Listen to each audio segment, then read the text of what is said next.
और आज हम खास एक प्रतिष्ठित चेहरा आपके सामने लेकर आए हैं कश्यप समाज से।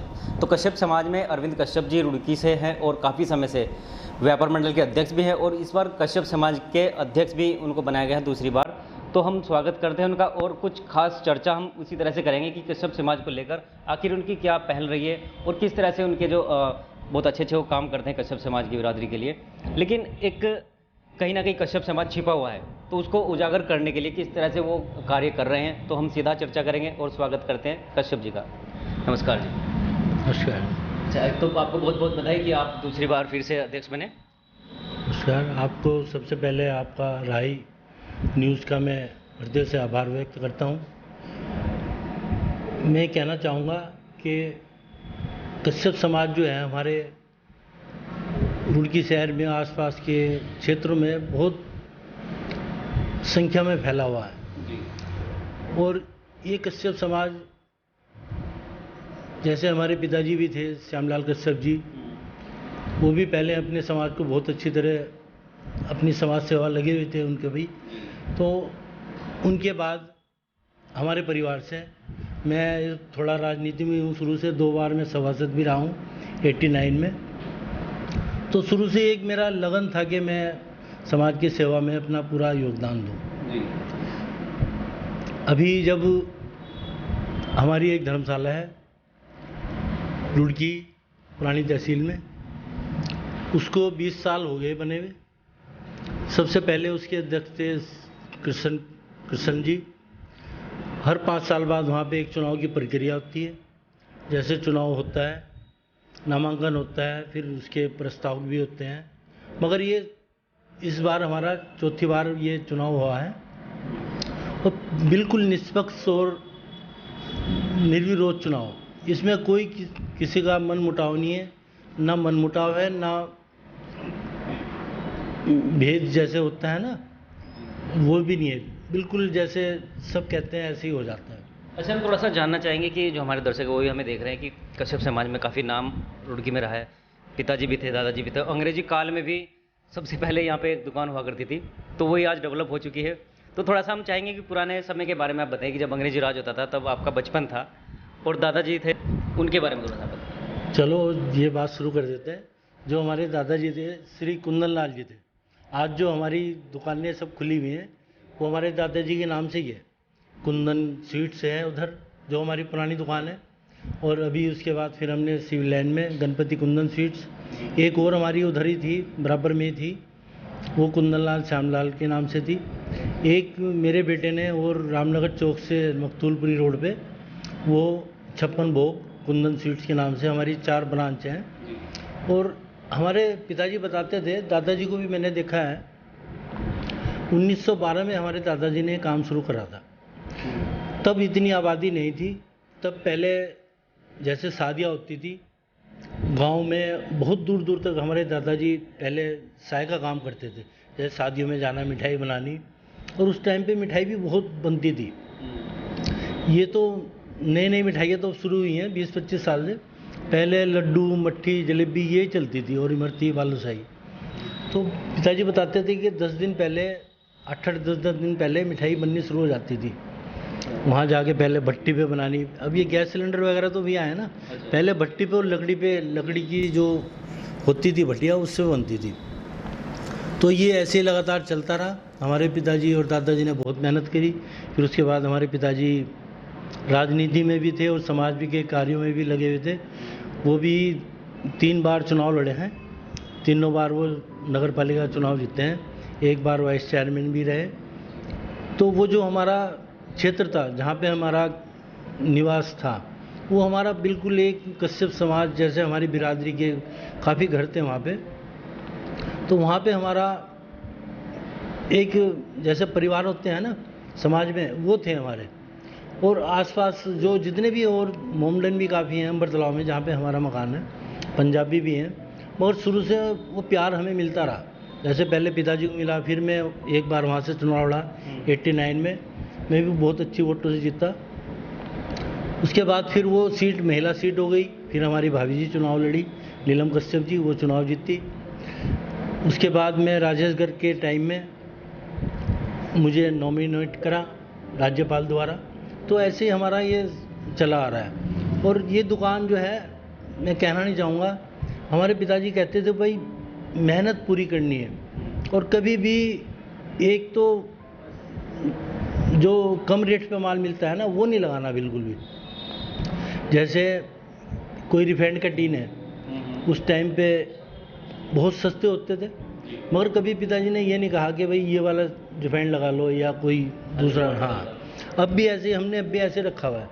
जो नेचर फ्रेश रिफाइंड का टीन है, एक दूसरा टीन है इसके रिफाइंड का, वो 1100 का मिल जाता है, ये 1400 1450 का मिल जाता है। ब्रांड बनाने के लिए अच्छी क्वालिटी का आपने यूज़ किया। बिल्कुल अपनी क्वालिटी मेंटेन रखी हुई है, और वही हम देख रहे हैं कि आज हमें 100 कुछ साल हो गए हैं, हमारी चौथी पीढ़ी इस काम में लग गई है, तो हमारी क्वालिटी बिल्कुल भी, पुरानी दुकान भी देख लीजिए, यहाँ देख लीजिए, कोई उससे समझौता नहीं है।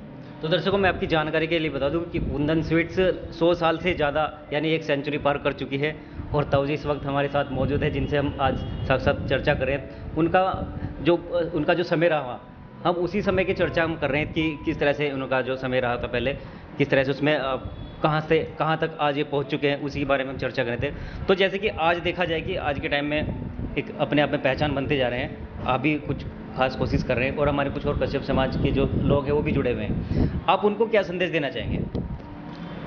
अपने समाज को मैं संदेश देना चाहूँगी कि एक तो हम सब मिलकर जुल कर ना सारे काम करने हैं जो भी है।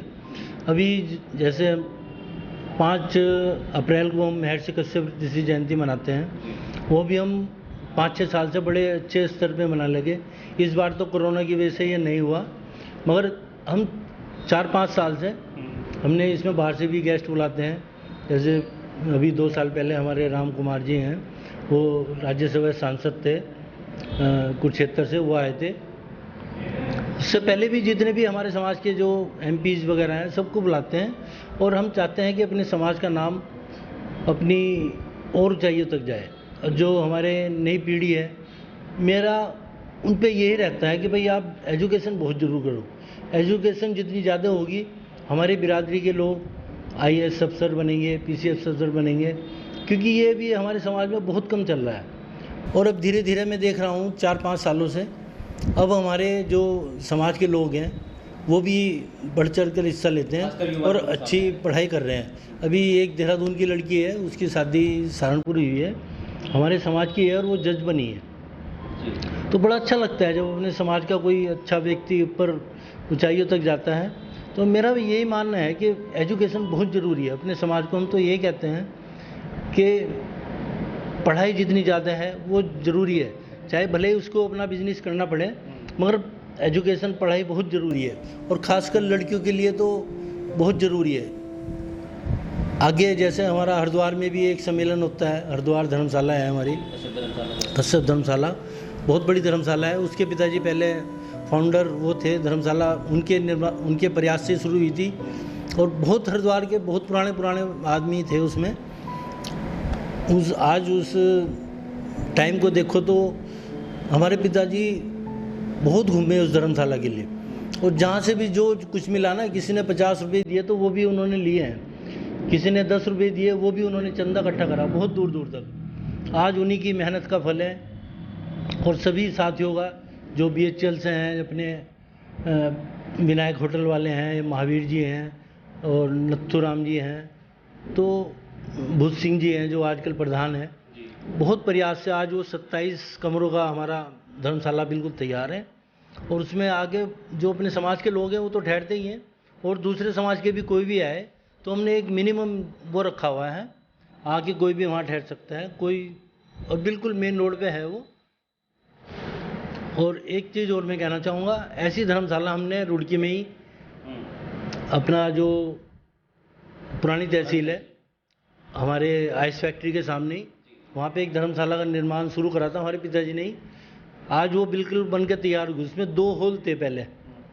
अभी जब मैं पीछे 5 साल से मैं अध्यक्ष बना, हमने सबने एक सलाह करी कि इसमें कमरे नहीं है बने हुए, क्योंकि बिना कमरों के बड़ी दिक्कत होती है। कोई भी शादी वादी करने आए, उनको भाई ठहरने के लिए, चेंज वेंज करने के लिए, कुछ भी कमरों की बहुत आवश्यकता थी। तो ये बीड़ा हमने 2 साल पहले उठाया था, आज हमने 6 कमरे वहाँ पर तैयार कर दिए हैं और उनकी बस फिनिशिंग रह रही है। इस साल हम वो पूरा कर देंगे, क्योंकि एक ये धर्मशाला और ऐसी जगह है, हमने वहाँ पे बिल्कुल मिनिमम उसका चार्ज रखा हुआ है। क्योंकि जो आसपास के लोग हैं, जैसे पुरानी तहसील है, अंबर तालाब है, जाटव बस्ती है या हरिजन बस्ती है, उनके लिए वो शादी की बहुत जगह है, उसमें बाहर भी इंतज़ाम हो जाता है। बैंकेट का हाँ, चल सकता है इनके लिए। तो बहुत कम रेट पे हमने वहाँ पे रखा हुआ है और एक बिल्कुल घरेलू माहौल हो जाता है वहाँ पे, क्योंकि समाज का है। कोई अगर जो कोई गरीब भी है तो उसे भी हम जो हमारे फिक्स रेट हैं उसमें भी हम कम कर देते हैं। ये एक मेरी वो है, जब से मैं अध्यक्ष बना हूँ मेरी एक इच्छा रहती है कि किसी का कोई गरीब का कोई ज़रूरी काम है तो उसको करना है, चाहे वो कैसे भी हो। और आज वो धर्मशाला बन के तैयार हो रही है। मेरे ख्याल अगले साल वो बिल्कुल कमरे बन के तैयार हो जाएंगे। और ये सब अपने जो 3-4 जो बस्ती हैं, मेन उन्हीं के काम आनी है, क्योंकि बड़े बड़े आदमी तो बड़े बड़े बैंकेट हॉल में, बड़े बड़े फार्म हाउस में शादियाँ करते हैं, तो वहाँ से बनने से हमें बहुत सुविधा है। हाँ, सस्ते दामों पे। हाँ, और सबका काम होता है। तो बहुत अच्छा लगा मैं आज ताऊ जी से, अरविंद कश्यप जी से बात करके, कि उन्होंने बहुत अच्छे अच्छे कार्य भी किए हैं और उन्होंने आज पुरानी बातें भी उनके मन से निकल के आई हैं। तो हमें बहुत अच्छा लगता है कि जब हम अपने लोगों से मिलते हैं, कश्यप समाज के जो वरिष्ठ हैं, और रुड़की के अंदर एक अपने आप में ब्रांड है। जी हाँ दर्शकों, कुंदन स्वीट्स अपने आप में एक ब्रांड बन चुका है रुड़की के अंदर। मैं आपकी जानकारी के लिए बता दूं, और लगभग एक सेंचुरी पार कर चुका है और आज भी बहुत ही अच्छा टेस्ट भी है। जो इनकी मिठाइयाँ हैं उसमें भी आप अगर चर्चा करें तो बहुत सबसे ज़्यादा चर्चा में रहता है कुंदन स्वीट्स। तो दर्शकों, तमाम वीडियोस हम आपको दिखाते रहेंगे। मैं सोनू कश्यप आपको इसी तरह के वीडियोस देता रहूँगा। और हमारे जो अरुण कश्यप जी हैं वो भी हमारे साथ जुड़े हुए हैं। और अरुण कश्यप जी से अगर आपको सीधा संपर्क करना है, आप कश्यप फाउंडेशन से जुड़ना चाहते हैं, तो नीचे दिए गए स्क्रीन पर जो नंबर है आप उनके फ़ोन कर सकते हैं और इस चीज़ का हिस्सा बन सकते हैं। धन्यवाद।